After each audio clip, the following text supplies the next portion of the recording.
Masjid yang pertama kali dibangun di atas dunia ini, kata Nabi, adalah Masjidil Haram. Setelah itu kemudian dibangun di Palestina yang bernama Al-Aqsa hari ini. Jaraknya 40 tahun. Berikutnya, setelah perintah salat itu turun kepada Nabi kita Muhammad SAW, umat Islam salat dan kiblat pertamanya menghadap ke Al-Aqsa di Palestina. 16 bulan lamanya umat Islam salat menghadap ke sana. Maka kalau Anda pernah salat di satu masjid di Tanah Makkah, namanya Masjid Kiblatain, masjid dua kiblat. Karena di masjid ini Rasulullah salat menghadap ke Baitul Maqdis, Palestina, tapi setelah itu turun perintah Allah, fawalli wajhaka satrul Masjidil Haram, maka hadapkanlah wajahmu ya Muhammad ke arah Masjidil Haram. Maka masjid ini sekarang dikenal dengan Masjid Kiblatain atau Masjid dua kiblat.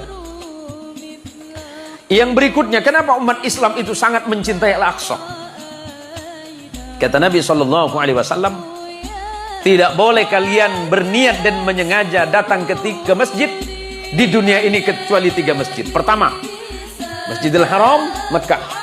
Kedua, Masjid Nabawi, Madinah, masjidku. Dan yang ketiga, Masjid Al-Aqsa, Palestina. Yang berikutnya,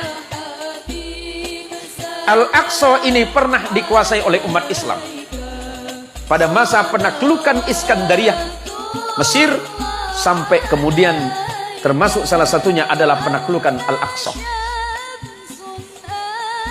Artinya apa? Umat Islam sangat mencintai Al-Aqsa. Umat Islam sangat mencintai tanah ini, tanahnya para nabi dan para rasul, di mana wahyu Allah pernah turun di situ. Dan hari ini, atas kekejaman bangsa Israel, orang-orang Palestina tanahnya terampas dan hanya tinggal 5% tanahnya. Padahal dulu 100% itu punya Palestina. Apa yang dilakukan oleh Israel hari ini? Menunjukkan kepada kita dan mengajarkan kepada kita, jangankan kita tidak dimusuhi oleh itu, oleh orang-orang Yahudi. Bahkan Nabi mereka sendiri dibunuh karena tidak sesuai dengan keinginan mereka. Yang Allah sebutkan dalam Quran, Bismillahirrahmanirrahim. وَلَتَجِدَنَّ شَدَّ النَّاسِ عَدَاوَةً لِلَّذِينَ آمَنُوا الْيَهُودُ وَالَّذِينَ أَشْرَكُوا. Yang paling keras permusuhannya terhadap kalian umat Islam, siapa? Mereka adalah orang-orang Yahudi dan orang-orang musyrik yang membenci kalian. Bagaimana sikap umat Islam di Indonesia? Pertama, mari kita doakan kepada Allah, mudah-mudahan saudara-saudara kita yang di Palestina, di tanah suci ini, yang wafat dalam keadaan perang, wafat di dalam keadaan syahid di jalan Allah Subhanahu wa Ta'ala. Dan persoalan ini bisa diselesaikan dengan secepatnya. Dan semoga bangsa ini bisa terbebas dari penjajahan. Kita umat Islam hanya berharap kepada Allah, Allah memberikan pertolongan untuk saudara kita. Lantas, apakah di Palestina itu Islam semua, Ustadz? Ini yang perlu saya jelaskan sebagai penutup. Mayoritas penduduk Palestina itu Muslim.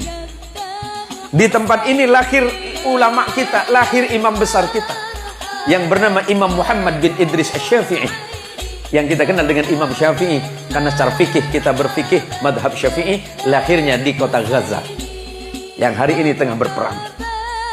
Di sebelah sananya ada satu kota namanya Ashkelon. Di dalam bahasa Arab disebut dengan Asqalan. Di situ lahir imam besar ilmu hadis, namanya Imam Ibnu Hajar Al-Asqalani, yang menulis kitab syarah Fathul Bari, syarah kitab Sahih Bukhari. Imam Sufyan Ats-Tsauri juga lahir di situ. Ada banyak sekali ulama-ulama besar yang lahir di tanah ini. Apa yang harus kita lakukan? Kita sangat menolak apa yang terjadi hari ini. Aneksasi, pemaksaan, perampasan hak hidup. Di Palestina mayoritas Muslim. Walaupun orang Nasrani juga banyak. Orang Yahudi juga banyak di situ. Di tanah Israel mayoritas Yahudi. Tetapi orang Islam juga ada. orang Nasrani juga ada. Pemerintah Indonesia sudah mengeluarkan sikap mengecam sekeras-kerasnya tindakan yang dilakukan oleh Israel.